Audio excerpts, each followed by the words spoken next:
Hey there, Sparky. Order up. Huh. You know, I know Nickelodeon All-Stars Brawl got some DLC. I don't remember it looking like this. Nickelodeon All-Stars Brawl had some good DLC, and I will admit that is a very good game. However, it's not the first Smash clone that SpongeBob has been in, and I will put an asterisk next to clone there because it's a very watered-down experience. However, SpongeBob still has a Smash clone. It's just a little more obscure. In order for us to take a look at it, let's go ahead and hop on the nick.com website. Let's introduce this game. Bikini Bottom Brawlers was a Flash game released in 2014, 7 years before Nickelodeon All-Stars, but was definitely not SpongeBob's first fighting game. He's been in many fighting games, but in my opinion, this one might be the most interesting. But not my favorite. That one goes to Reef Rumble. You meet Larry and Robo-Crabs in that one. The heart of any fighting game is its roster, and I don't imagine getting a lot of characters in a game of this size. And yes, we only have 6 characters here, but visually, these graphics are kind of fun. We got our main boy SpongeBob, Patrick, Squidward, Mr. Krabs, Sandy, and Plankton. I love when games like this add Plankton, and because of his size, they just throw him into a robot suit.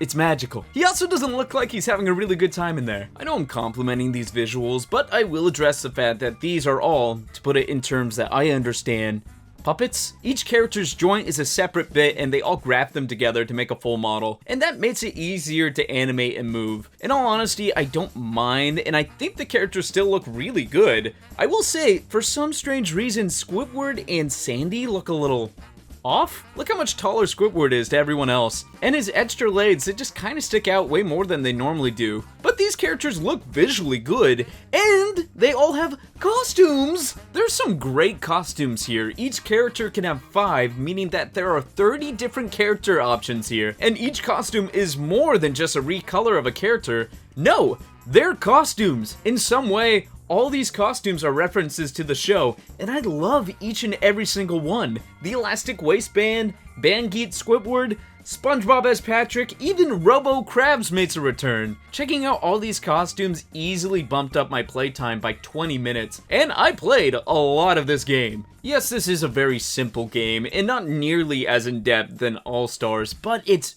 oozing with charm. Make no mistake, this is a Smash clone, and surprisingly, each character feels different from one another. Mr. Krabs feels heavy to control, Patrick for some reason feels really light. They all have different moves, some aren't the best. There are 2 main moves you have, a light attack easy to spam, and a more heavy attack that takes a little longer. It's standard stuff, but each one feels different from one another. SpongeBob's light attack is a karate chop, and his heavy attack for some reason is a sneeze. With some of these heavy attacks, it oftentimes is just suicide using them. Sandy does this charge attack, which within itself is a great reference to the episode where she hibernates in the tree, but often you'll fly right off the cliff if you use it. Even the CPUs would fall off the platform using this. I mean, it is a strong move, so use it, just be careful. I can't say the same about SpongeBob's attack. He does very little damage to the person he sneezes on, which is the opposite of true in this day and age.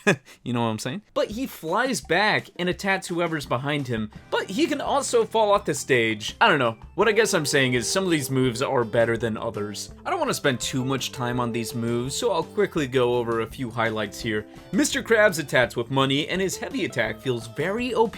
Plankton's move looks painful. He takes his body apart and builds it again somewhere else. Patrick burps, which goes a distance. Nice. Squidward becomes Handsome Squidward. My dream. Even though there's only 2 moves here, they did pack a lot of references. There's also a special everyone can use that gives you a big attack, and this move loads so fast. I could probably use it 8 times a match, I'm not kidding. There are some good references in this too, and some are more OP than others. If you're using Patrick's, good luck because I could barely land a hit on anyone using this. Plankton's was good, you can just push someone off the stage with it. This move is also where the voice acting comes in. There is voice acting in this game, and they didn't even have to add it in by DLC. I'm looking at you, All-Stars.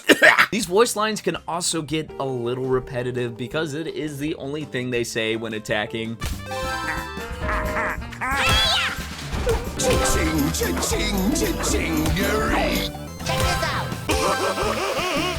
I'll give you a fight you'll never forget! The stages, unfortunately, there's only 3, but All are very visually nice and take place in really obscure areas in the show. The airport, Chum Caverns, this Vegas-looking place. It'd be nice to have more areas to fight in, but the areas that we do have are very nice, and again, they nailed it in the reference department.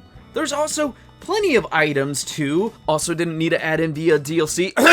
All-Stars items are all very nice. The chum bucket flings chum at people, causing damage. The jellyfish stings anyone it touches. The starfish slows people down. The glove also slows people down, but in a better way, I guess. It makes them lighter. Gold spatula gives them more reach and better attack. The Triton gives you even more reach. Squidward's clarinet attacks with music. The bubble one attacks with bubbles. I don't know what the patty does, and there is also a purple patty.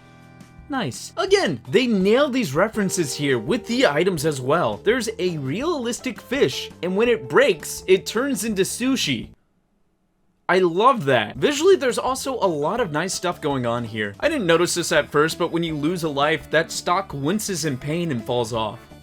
I mean, come on, that's cute. Even these little character portraits are very creative, and as well, the music is also very charming. There's also a proper story mode going on here. It's honestly not too special. The characters you fight against talk, and it's mostly just famous quotes from the show. But it's way better than anything All-Stars has ever done!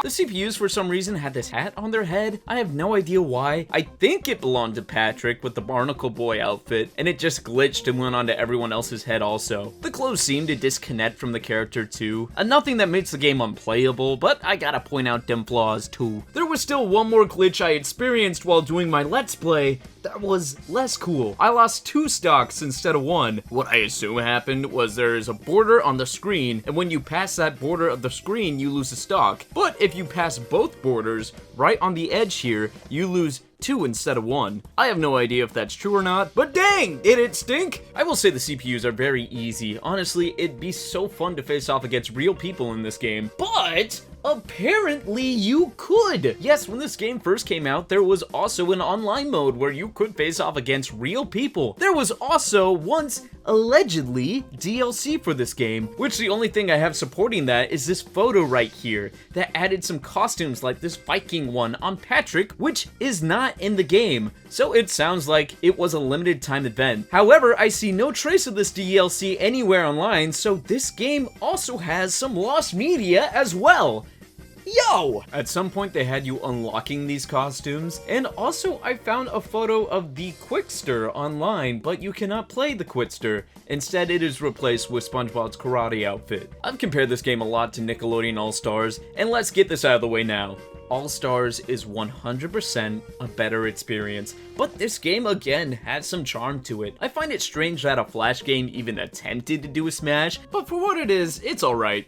There's also a mobile version, and good luck figuring out the controls because I couldn't. I put a little over an hour and a half into this game. Really, playing the game for 5 minutes will give you everything you need to know about the game, but half the fun of this game was just feeling how the characters control, seeing the costumes, using the items. It was interesting seeing a watered down experience. Yeah, you know, for a Flash game, this game's actually pretty solid. Now, I'm not expecting groundbreaking stuff, but I mean, it was just a simple game that they threw on the website, and I didn't expect it to be this good, but it was pretty decent. Again, not nearly as good as Nickelodeon All-Stars Brawl, but it was still a good time, so if you guys want to check it out, feel free to. And I also played this game on my Let's Play channel, so if you guys want to check that out, shameless plug.